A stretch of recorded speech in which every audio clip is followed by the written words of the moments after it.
Welcome back to American Medicine Today. Now, we're going to tackle a topic of physician burnout. Now, knowing you the way I do, how is that possible? Because you just seem to have an abundance of energy and excitement for what you do, a passion for it. How can somebody that's invested so much time and effort and education just give up? It's a combination of a lot of problems.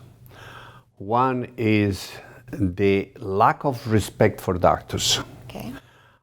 When you have a lack of respect for doctors, then you have a situation of a conflict, emotional conflict.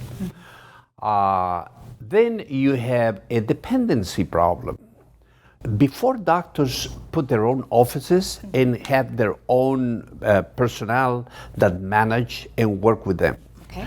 Today, because the economy created is a total false economy, it's not a real damage on the economy. Sure. It's a manipulation of the dollar by the insurance companies that they keep the money, they mistreat the doctor, and they mistreat the patient. The combination of this, they get the money, and the doctors cannot afford to have their personnel independent, and they need to go to hospitals, they need to go to clinics. Then they lose that control on the practice, and then they are being imposed practices that they are not good for the patient. Meaning that insurance companies are trying to practice medicine versus the doctor. Medicine. They are doing medicine. Okay. The only thing that they need now is to go and start to get a knife and operate. And that's causing depression. Well, what happened with that is the doctors are being practically handicapped. And when you do that, they cannot make decisions. So when they make decisions, their decision contested by the insurance company with an incompetent individual in front of them telling what they need to do to that patient. Okay. So their knowledge is being affected, and they become frustrated. How did the medical industry get there?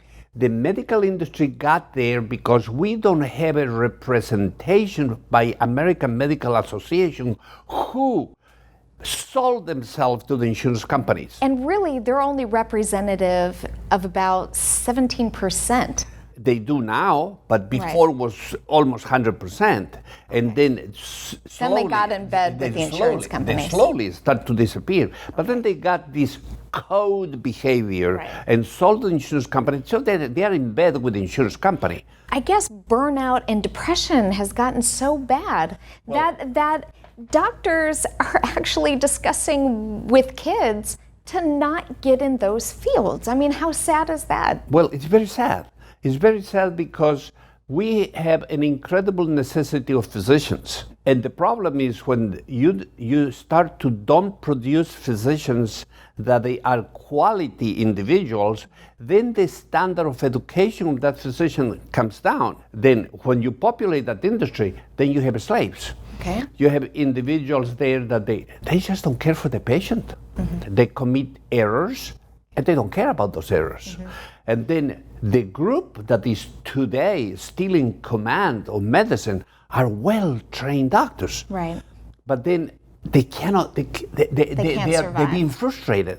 And because they're being frustrated, these people are working more than 70 hours a week. Right. And then suddenly they don't have time for their families. They don't have time for the children. They don't have time to do anything. They are in a paperwork. Why they need to be trained? The best thing is just get a computer to do medicine. Okay? And that's what's happening. Right. You start to see now the people going to Google and start to get information, and then they go to the doctor and say, well, I read in Google this and that and here. And the doctor goes, what did you come here for? Self-diagnosis can be... And these problems, they are becoming more evident. Yes. And then the quality of the doctors start to come down. And the next thing that happens, you're going to start to have other groups that they are like going healthcare to pay. providers? Yeah, they're going to be healthcare providers. I just learned this week that by law, chiropractors, nurse practitioners. Because of the abortion situation, I just learned the other groups that they are not doctors can do abortions. Who is going to suffer the consequence of this situation? Not only the emotional thing, because it's very easy for a woman to have an abortion, but then it's very difficult for that woman to forget that abortion. Mm-hmm. And when you have a woman that got an abortion in a kid that was ready to be born in the 9 months, that woman is going to be so damaged psychologically. He's not going to have a normal life. Mm-hmm. So we're going to have a psychiatric care in the future that we will need to add to the expenses today to serve these people that they are being damaged by society allowing this to happen. And the Democrats are allowing this. You are removing the physician from that type of a performance that is a responsible performance, and you're putting irresponsible people to do that task. Okay. And then the doctor gets so frustrated, he doesn't want to be a doctor anymore. The suicide level of physicians is more than double than the normal population. That means a lot of these doctors, they cannot cope with this change anymore. So what they are going to select? Callous people who just don't care. Right. And then suddenly you're going to go to see a quote-unquote medical assistant or something like that. Medical provider, healthcare medical provider, whatever it is. And that person is going to be so callous and so cynical that you're going to suffer the consequence. We don't want physician burnout to happen, so we need to take better care of those that take care of us. Thank you for watching American Medicine Today.